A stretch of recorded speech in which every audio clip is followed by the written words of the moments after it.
మరి ఈరోజు ప్రజలే కాకుండా పార్టీకి సంబంధించిన నాయకులు కూడా అసంతృప్తిగా ఉండటం, ఒక పక్క వరుసగా చూస్తా ఉన్నాం. పేపరు పొద్దునే తెలిస్తే యాంగ్జైటీగా అందరూ చూస్తున్నారు. ఈ రోజు ఎన్ని వికెట్లు పడ్డాయి అంటే, వికెట్లు అంటే క్రికెట్ వికెట్లు కాదు, ఎంపీలా ఎమ్మెల్యేలా ఎంతమంది వైసీపీ పార్టీకి రాజీనామా చేస్తా ఉన్నారు, ఎంతమంది ఈ రోజు వైసీపీ మీద ధ్వజెత్తా ఉన్నారు. అలాగే టీవీ న్యూస్ చూస్తా ఉంటే షండగా అన్ని న్యూస్ ఉండగా షండగా మొత్తం స్క్రీన్ మొత్తం బ్రేకింగ్ పెట్టి తాజా వార్త అని చెప్పి ఇప్పుడే ఒక ఎంపీ రాజీనామా, లేకపోతే ఇప్పుడే ఒక ఎమ్మెల్యే రాజీనామా, ఇప్పుడే ఇంకొక ఈడు ధ్వజమెత్తారు. ఇట్లాగా ఒక అధికార పార్టీ 151 మంది శాసనసభ్యులతోటి 22 మంది ఎంపీలతోటి చరిత్రలో ఇప్పుడు విధంగా ఓట్ బ్యాంక్ తోటి వచ్చిన ఒక పార్టీ 4 సంవత్సరాల 9 నెలల సమయంలో ఇంత అప్రతిష్ట కావడం ఇదే ఫస్ట్ టైం. మరి ఎలాగా ప్రజలు దీని మీద గుణపాఠం చెప్పడానికి సిద్ధంగా ఉన్నారని చెప్పి తెలియజేసుకుంటూ, ఏదైతే నా రాజీనామా అంగీకరించారో దాని మీద నేను ఒకటే జగన్మోహన్ రెడ్డి చెప్తా ఉన్నాను, ఇది నీ భవిష్యత్తుకి ఒక చెల్లు చిట్టి. ఈ నిర్ణయంతో మీరు ఒక పాతాడానికి మీరు పడిపోతా ఉన్నారు. ఎలాగైతే విశాఖపట్నం బ్లాస్ట్ ఫర్నేస్ అక్కడ స్టీల్ ప్లాంట్ లో ఉందో, ఆ బ్లాస్ట్ ఫర్నేస్ లో మీ రాజకీయ పార్టీకి సంబంధించి మీరు తీసుకున్న నిర్ణయాల వల్ల మీ పార్టీ దాంట్లో వేసేయడం ఖచ్చితంగా కరెక్ట్. రేపు త్వరలో జరుగుతున్న ఎన్నికల్లో మీకు గుణపాఠం చెప్పడానికి ప్రజలు సిద్ధంగా ఉన్నారని చెప్పి కూడా ఈ సందర్భంగా తెలియజేసుకుంటూ, అయితే ఇక్కడ ఒకటే నేను తెలియజేస్తా ఉన్నాను, మీరు ఒక రాజకీయ కుట్రకోణంతో, ఒక రాజకీయ దురుద్దేశంతో విలువలు పక్కన పెట్టి సాంప్రదాయాలు పాటించకుండా ఈ రాజీనామాను ఇలా యాక్సెప్ట్ చేశారు. కాబట్టి మీరు ఏ లక్ష్యంతో అయితే చేశారో మీ లక్ష్యం ఒకటే. ఏదో 2 నెలలు 3 నెలల్లో ఎలక్షన్ జరిగిపోతా ఉండగా రాజీనామా ఆమోదించేస్తే నాకు జరిగే నష్టమే లేదు. ఎందుకంటే ఇక 2 నెలలు ఎలాగో ఎలక్షన్లు వస్తా ఉన్నాయి, 1 మంత్లో ఎలక్షన్ కోడ్ వస్తా ఉంది, ఎమ్మెల్యేలు అందరూ కూడా మామూలు అయిపోతారు.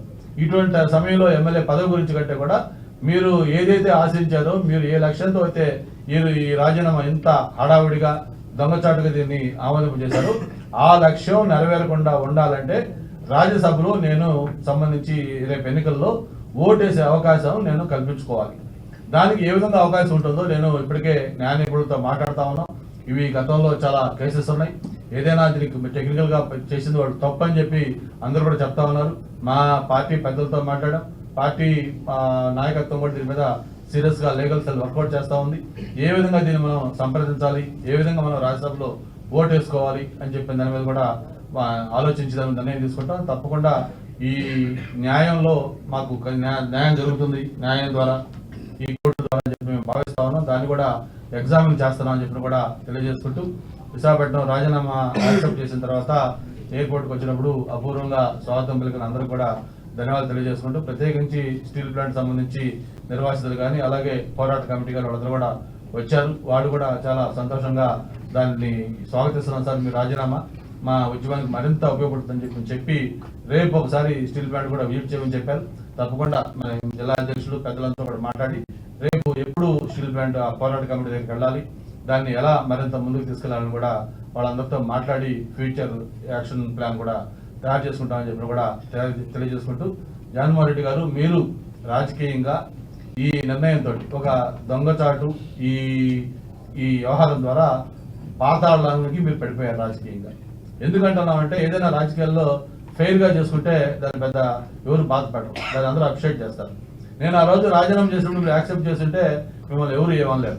3 సంవత్సరాలు కావాల్సిన తర్వాత ఇంక 3 నెలలు కూడా ఎన్నికలు లేకపోతే ఈ సమయంలో కేవలం రాజ్యసభ ఎన్నికల్లో లబ్ధి పొందాలి అనే ఒక కారణంతో మీరు చేసిన ఈ నిర్ణయాన్ని మీ రాజకీయ సమాధికి ఇది ఎదుగుతుందని చెప్పి కూడా ఈ సందర్భంగా తెలియజేసుకుంటూ, మీకు ఇప్పటికైనా సరే చిత్తశుద్ధి ఉంటే, నిజాయితీ ఉంటే, దమ్ము ధైర్యం ఉంటే ఈ స్టీల్ ప్లాంట్ ప్రైవేటైజేషన్ కాదు, నేను దీనికి పూచి మా పార్లమెంట్ సభ్యులు పోరాడతారు, అవసరం వస్తే మేము ఏ స్థాయికి వెళ్తాము అని మీరు చెప్పి మీ చిత్తశుద్ధి నిజాయితీ నిరూపించుకోమని చెప్పి కూడా తెలియజేసుకుంటూ, మీరు ఏ లక్ష్యంతో అయితే ఈ రాజీనామాని అకస్మాత్తుగా దొంగచాటుగా అప్పటికప్పుడు ఆమోదించారో ఆ లక్ష్యం నెరవేరకుండా ఎలా చేయాలో మేము న్యాయపరంగా కూడా దీని మీద ఆలోచిస్తున్నామని చెప్పి కూడా మీకు తెలియజేస్తా ఉన్నాం. తెలంగాణ ఉద్యమాలు జరిగినప్పుడు కూడా అప్పుడు ఎమ్మెల్యేలు రాజీనామా చేశారు. అప్పుడు స్పీకర్ అందరిని పిలిపించి మాట్లాడారు, మీరు దీన్ని విధంగా మీరే చేశారని. ఇప్పుడు అలాంటిది ఏది లేదు కదా, మీరు దీన్ని ఎలా ముందుకు వెళ్తారు? అదే కదా ఇప్పుడు దాకా నేను చెప్పింది అదే. మేము అందరం కూడా అప్పుడు రాజీనామా చేసాం, మేము కూడా దానికి ఒక సమయ కేంద్రంలో యాక్టివ్ రోల్ ప్లే చేసాం. మేము రాజీనామాలు చేస్తే ఆ రాజీనామాలు ఎవరు యాక్సెప్ట్ చేయలేదు. ఒకవేళ నాట్ ఓన్లీ సమయ కేంద్ర ఇప్పటిదాకా చరిత్రలో ఎవరైనా రాజీనామా చేస్తే రాజీనామా యాక్సెప్ట్ చేసే ముందు ఆ చేసిన వ్యక్తిని పిలిచి మాట్లాడటం స్పీకర్ది కనీస ధర్మం, బాధ్యత. ఎందుకంటే రాజీనామా అనేది ఒక ఎమోషన్లో చేసి ఉండొచ్చు, ప్రెజర్తో చేసి ఉండొచ్చు, లేకపోతే వేరే ఇంట్రెస్ట్ చేసి ఉండొచ్చు. ఇవన్నీ కరెక్టా కాదని ఒకసారి చెక్ చేసుకుంటారు స్పీకర్ అనేది. ఖచ్చితంగా పిలిచి ఇదిగో బాబు ఇట్లా రాజీనామా వచ్చింది, ఇచ్చావు, ఈ రాజీనామా కట్టుబడి ఉండవా, మేము చేస్తున్నాం అని చెప్పిన తర్వాత ఆయన చెప్పిన తర్వాత రాజీనామా యాక్సెప్ట్ చేస్తారు. అంతే తప్ప 3 ఏళ్ళు దాన్ని కోల్డ్ స్టోరేజ్లో పెట్టి మనం పర్సనల్ గా కలిసినా రెస్పాండ్ కాకుండా ఫోన్లో అడిగితే కూడా ఆయన నవ్వి మీకు తెలుసు కదా అని చెప్పిన వ్యక్తి ఇప్పటికిప్పుడు ఇంకా 3 నెలలు కూడా లేవు. మీకు తెలుసు ఎలక్షన్ షెడ్యూల్ ఎప్పుడో తెలుసు. ఈ సమయంలో దీన్ని యాక్సెప్ట్ చేశారంటే దాంట్లో రాజకీయ కుట్ర కోణం, జగన్మార్గ్ రాజకీయం అంతే. ఇది ఖచ్చితంగా దీంట్లో ఒక కుట్ర, ఒక దురిదేశం తప్ప ఏదో ఫెయిర్ గా దీన్ని చేయలేదు. అందుకే దాన్ని ఆయన ఏ లక్ష్యంతో చేశాడో లక్ష్యం నెరవేరకుండా మేము దాన్ని న్యాయపరంగా పోరాటం కూడా చేయాలని ఆలోచిస్తాం.